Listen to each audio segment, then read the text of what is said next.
ঢুকে আস্তে করে জুতা আছে আমার কাছে।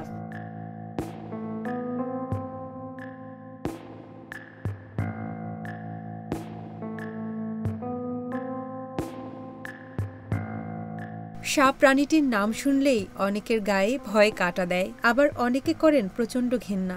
দেখতে ভয়ঙ্কর হলেও প্রাণীটি মানুষের কত উপকারে আসে তা অনেকের অজানা। ক্ষতিকর পোকামাকড় ও ইঁদুর খেয়ে প্রকৃতি ও জীববৈচিত্র্যের ভারসাম্য রক্ষায় গুরুত্বপূর্ণ ভূমিকা পালন করায় সাপকে বলা হয় কৃষকের বন্ধু। মানুষ বলছে সাপ কৃষকের বন্ধু, অন্যদিকে এই মানুষই সাপ দেখলে নির্বিচারে মারছে।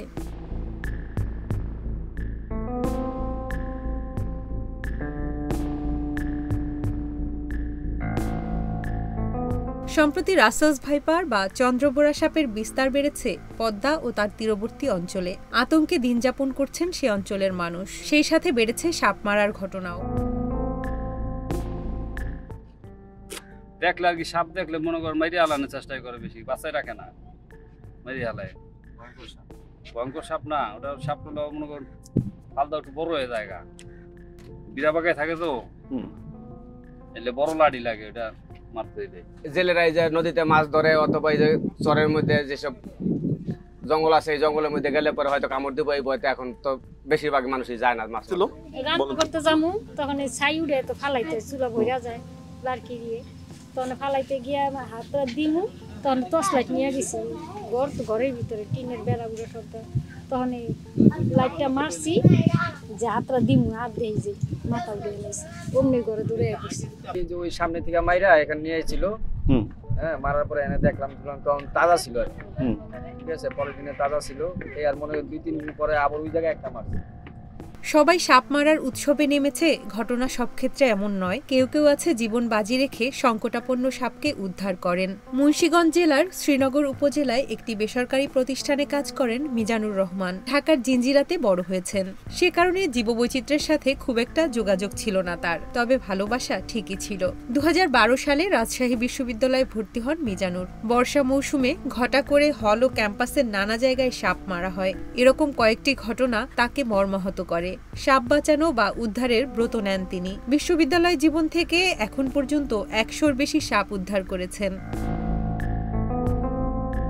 আমি যখন 2018 সালে রাজশাহী বিশ্ববিদ্যালয়ে ভর্তি হই, তখন থেকে হচ্ছে কি আমি বিভিন্ন বন্য প্রাণী চোখের সামনে থেকে দেখার সুযোগ হয়। তো 2018 সালে বর্ষাকালে দেখলাম যে বিভিন্ন হলগুলোতে আমাদের হলের গার্ড বা বিভিন্ন স্টুডেন্টরা সাপ মেরে ওটাকে হচ্ছে আমাদের বিশ্ববিদ্যালয়ের একটা সেন্ট্রাল গ্রুপে সেটা প্রচার করতে এবং সবাইকে সচেতনতার কথা বলতো। তো ওই সময় আমি হচ্ছে deep ecology and snake conservation foundation গ্রুপের সাথে যুক্ত ছিলাম এবং আমি বাংলাদেশের যে সচরাচর দেখতে পাওয়া যে সাপগুলো আছে সাপ সম্পর্কে জ্ঞান লাভ করতে থাকি। প্রকৃতিতে কি থাকবে এবং কি থাকবে না এটা নির্ধারণ করার কিন্তু আমি বা আমরা কেউ না। সৃষ্টিকর্তা প্রত্যেকটা প্রাণী হচ্ছে কি একটা আমাদের উপকারের জন্যই বলে এবং একটা জীবনযাপন আর একটা জীবনযাপনের সাথে জড়িত, যেটাকে আমরা ইকোলজিক্যাল ব্যালেন্স বলি। তো আমি প্রথমে চেষ্টা করলাম যে আমি যে সাপের ব্যাপারে যে তথ্যগুলো যে ব্যাপারগুলো আমি জানি, যেটা সাধারণ মানুষ জানে না, সেগুলো আমি আমার বিশ্ববিদ্যালয়ের শিক্ষার্থীদের মাঝে ছড়িয়ে দিই। তো তারপরে আমি বিশ্ববিদ্যালয়ের গ্রুপে আমার নাম্বার দিয়ে আমি এটা একটা প্রচারণা চালাই যে সাপ কোথাও লোকালয়ে সাপ চলে আসলে দেখা মাত্রই যেন না মেরে আমাদেরকে জানানো হয় যে আমার আশেপাশে যদি সাপ থাকে, সো আমার এই সাপ আমি চাইলে নির্মূল করতে পারবো না। সো আমার আশেপাশে সাপ আছে মানে আমাকে এই সাপ সহ সহাবস্থান করেই জীবনযাপন করতে হবে এবং যুগ যুগ ধরে আমাদের গ্রাম অঞ্চলের মানুষজন এভাবেই জীবনযাপন করে আসছে, এটা সবার আগে আমার মাথায় নিতে হবে। রাসেলস ভাইপার নিয়ে যেসব গুজব আমাদের গুটি কয়েক নিউজ মিডিয়াতে প্রচারণা হচ্ছে এবং মানুষের জনমনে যে আতঙ্ক সৃষ্টি হচ্ছে তা হচ্ছে স্বাভাবিকভাবে আমাদের যতটুকু না হচ্ছে তার থেকে বেশি আতঙ্কিত করা হচ্ছে। এ ব্যাপারে আমি কিছু তথ্য এখানে শেয়ার করতে চাই যে রাসেলস ভাইপার কখনোই বাংলাদেশ থেকে বিলুপ্ত কোনো প্রজাতি ছিল না এবং এটা হচ্ছে আমাদের বিদেশি সাপ না বা ভারত থেকে ভেসেও আসেন, এটা বাংলাদেশের আদি সাপ, যেটা বাংলা নাম হচ্ছে চন্দ্রবোরা। তবে রিসেন্টলি রাসেলস ভাইপারটা হচ্ছে আমাদের প্রাকৃতিক ভারসাম্যজনিত সমস্যার কারণে দেখা গেল যে উত্তরবঙ্গে অনেক বেশি পরিমাণে পাওয়া যেত বিগত কয়েক বছর আগে, এখন সেটা হচ্ছে ঢাকার দোহার পর্যন্ত চলে আসছে। কিন্তু এই চলে আসাটা মানে এটা না যে হচ্ছে ঢাকা পর্যন্ত আসছে মানে আমার পুরো ঢাকা শহর ছেয়ে যাবে, কিন্তু এটা তো এখানে রাসেল ভাইপার দেখা যাওয়া তো অস্বাভাবিক কিছু না, যেহেতু এটা আমার পদ্মা নদীর পার এবং তীরবর্তী মানে পার ঘেঁষা এলাকাতে এই সাপ থাকবে। সো এখানে রাসেল ভাইপার অল্প কিছু পরিমাণে হোক বা আমাদের হচ্ছে পরিবেশে ভারসাম্যজনিত সমস্যার কারণে যদি কিছু পরিমাণে বেশিও দেখা যায়, ব্যাপারটা তো খুব স্বাভাবিক ছিল, কিন্তু এটাকে অনেক অস্বাভাবিকভাবে অনেক আতঙ্ক সৃষ্টি করে নিউজ মিডিয়াতে প্রচারণা করা হয়েছে, সাথে কিছু ভুল তথ্য এখানে জুড়ে দেওয়া হয়েছে, যার ফলে জনমনে আরও বেশি আতঙ্ক সৃষ্টি হয়েছে, যেটা হচ্ছে এই সাপ নাকি মানুষ দেখলেই তেড়ে আসে।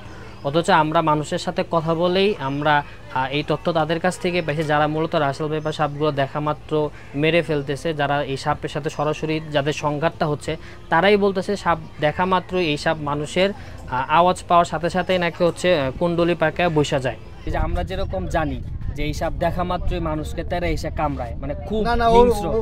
ও কিন্তু আপনি যেহেতু বাড়ি দিচ্ছেন, আপনি সামনে ছিলেন জীবিত একটা সাপ, ওরা যদি আপনি বাড়ি না দিতেন ও কিন্তু চলে যেতে পারতো। হ্যাঁ, ও 100 বার চলে যেত, কিন্তু আপনার দেখা মাত্র সময় পাইছে। আপনার দেখা মাত্র কি এসে কামড়াইছে? না না না, আমি বাড়ি দেওয়ার পরেও আমার দিকে আপনি আগে আঘাত করছেন, তারপর হয়তো আপনার আক্রমণ করার চেষ্টা করছেন, প্রথম তো চলে যাওয়ার চেষ্টা করছে। চন্দ্রবোরা সাপ নিয়ে সাম্প্রতিক সময়ে যে আলোচনার ঝড় উঠেছে তা নিয়ে শঙ্কিত মিজানুর রহমান, কারণ এই সাপ নিয়ে যেসব তথ্য ছড়ানো হয়েছে তার অনেক কিছুই গুজব। নিজের সামর্থ্যের মধ্যে যতটুকু সম্ভব সেভাবেই কাজ করে যাচ্ছেন, মানুষকে সাপ নিয়ে নিজ বা আশপাশের এলাকায় সচেতনতা চালিয়ে যাচ্ছেন তিনি। দেখেন, সাপ কিন্তু প্রাকৃতিক অবস্থায় প্রাকৃতিকভাবে ওরা ছিল, আগের মতোই ছিল, কিছু ঘটনার প্রেক্ষিতে কিছু সমস্যার কারণে এখন মানুষের সাথে সাপের সংঘাতটা বেশি হইতেছে। যেমন যদি এখানকার উদাহরণ দিই, চরে একদম দূরের চরাঞ্চল আপনি বললেন, শুধু চরেই আপনার দেখা মিলত, কারণ মূলত এটা চরাঞ্চলে থাকতে বেশি পছন্দ করে, ওই জায়গার যে মানে জমি বা স্থল যে পরিবেশ এটা রাসেল ভাইপার থাকার জন্য উপযোগী, এই জন্য ওই পর্যন্তই থাকতো, এখানে ওর আসার দরকার হইতো না, আসতো না। কিন্তু পানি এখন বেড়ে যাওয়ার কারণে দেখা গেল যে ওর তো স্থলভাগ দরকার, থাকার জন্য জায়গা দরকার, যার কারণে ও ভাসতে ভাসতে পার পর্যন্ত চলে আসে, এবং আপনাদের যে এলাকাটা দেখা যায় একদম পাড়ের সাথেই, যার কারণে ও পার থেকে কোথাও উঠলে আপনার বাসার পর্যন্ত চলে আসতেছে, যার মানে সংঘাতটা বেশি হইতেছে। প্রতি বছর বর্ষা মৌসুম ও বন্যার সময় অর্থাৎ মে, জুন এবং জুলাই এই 3 মাস সাপের দংশন এবং এর কারণে মৃত্যুর সংখ্যা বাড়ে। মুন্সিগঞ্জ জেলার লৌহজং থানার কান্দিপাড় গ্রামটি একদম পদ্মা নদীর লাগোয়া। বর্ষায় পদ্মা নদী এখন পানিতে টইটুম্বুর। পদ্মার চরে যে সাপেরা বসবাস করত তারা এখন আশ্রয় নিচ্ছে মানুষের বাড়িতে, আর এতেই ঘটছে বিপত্তি।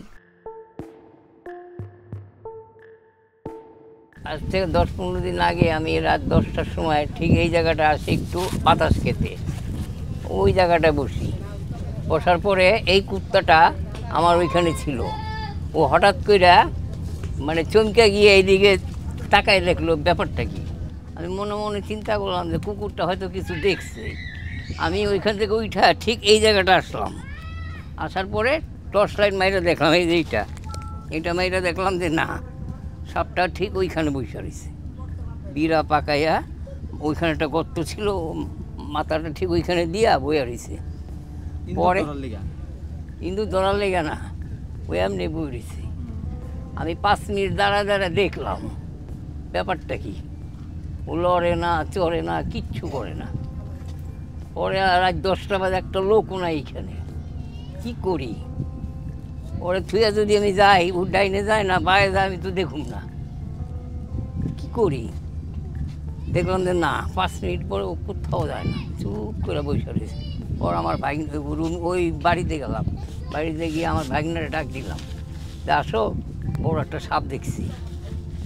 ও আর লাঠি ঘোটা নিয়ে আসলো, পোলা বানো বাইরে রইল। এই সাপটা সবাই দেখে ওই ভিতরে চলে গেল। ভিতরে যাওয়ার পরে এখন মারাটা কঠিন, আগে তো এইখানে ছিল বাড়ি দিলে মরতো, কিন্তু ভিতরে যাওয়ার পরে অনেক কষ্ট করে সাপটাকে মারা হয়েছে আর কি। মিজানুর বলছেন, দেশে চন্দ্রবোরা বা রাসেলস ভাইপার বর্তমানে বেশি দেখা গেলেও এর চাইতে বেশি বিষধর সাপ রয়েছে, যেমন পাতিকাল কেউটে বা কালাচ, খইয়া গোখরা বা জাইদ সাপ, পদ্ম গোখরা বা কালিজাইদ, চন্দ্রবোরা বা রাসেলস ভাইপার। নির্বিষ সাপের মধ্যে রয়েছে ঘরগিন্নি, হেলে সাপ, বেত আছড়া, চিত্রিত ঢোড়া, মেটে বা মাইট্টা সাপ, মৃদু বিষধর। আমাদের সংস্কৃতি, ধর্ম, লোককথা, সাহিত্য এবং সিনেমায় সাপকে প্রায় নেতিবাচকভাবে উপস্থাপন করা হয়। ফলে সাপের প্রতি মানুষের বিরূপ ধারণা গড়ে ওঠে, যা সাপের প্রকৃত প্রভাব ও গুরুত্বের সঙ্গে অসামঞ্জস্যপূর্ণ। ঘরে যখন ইঁদুরের গর্ত থাকবে, সাপ থাকার জায়গায় সাপ কিন্তু নিজে গর্ত করতে পারে না, ও হচ্ছে ইঁদুর খাবার লোভেই ইঁদুরের গর্তে যায়। আমরা যদি আমাদের মতো আগে নিরাপদ ঠিক দেখে যে না আমার ঘরে কোনো ইঁদুর থাকবে না, বা আমার ভিটে মাটি আমি সবসময় চেক করে রাখবো, সবকিছু দেখবো যে আমার এখানে কোনো নিচে কোনো, আমি এরকম অনেক ঘর খুঁজছি যে এক গর্ত খুঁড়তে যায় দেখি যে ভিতরে একদম পুরো টানেল হয়ে আছে, পুরো একটা ইঁদুরের রাজ্য, তো ওইখানে সাপ থাকতেছে। সাপ যদি আমার আশেপাশে যে সাপ আছে, আমি যত যাই করি এরকম কোনো উপায় নাই যেটা করলে সাপ আমার বাড়িতে আসবে না। আমার আশেপাশে সাপ আছে মানে আমাকে এই সাপের সাথে সহ অবস্থান করেই থাকতে হবে। সাপে কামড়ের একমাত্র চিকিৎসা এবং প্রাথমিক চিকিৎসা যত দ্রুত সম্ভব আমি জেলা সদর হাসপাতালে যাব, সেখানে ডাক্তার আমাকে পর্যবেক্ষণ করে অ্যান্টিভেনম যদি প্রয়োগ করা দরকার হয় তাহলে অ্যান্টিভেনম প্রয়োগ করে আমাকে আল্লাহর রহমতে সুস্থ করে তুলবে। কিন্তু কোনো রকম হচ্ছে বাঁধন দেওয়া, কাটাছেঁড়া করা বা চুষে রক্ত বের করার চেষ্টা করা, এসব করে যত সময় নষ্ট করব আমি তত হচ্ছে মৃত্যুর দিকে আগে যাব। তো কামড় দিলে ওজা কবিরাজ বা সময় নষ্ট না করে যত দ্রুত সম্ভব আমাদের জেলা সদর হাসপাতালে যেতে হবে। যখন আমার একটা বিষধর সাপের বিষযুক্ত কামড় হয়, মানে যেটাকে আমরা ড্রাই বাইট বলি না, যেটা বিষযুক্ত কামড়, সেক্ষেত্রে কিন্তু ওজার কাছে যাওয়ার ফলে কোনো রকমের প্রসেস বা সেক্ষেত্রে কিন্তু মানুষজন মারা যায়। কারণ যারা ওজার কাছে যাওয়ার পর মানুষ সুস্থ হয় এইটার কথা বলে, তারা নিজেরাও দেখেছে যে ওজার কাছে যাওয়ার পরেও মানুষজন মারা যায়।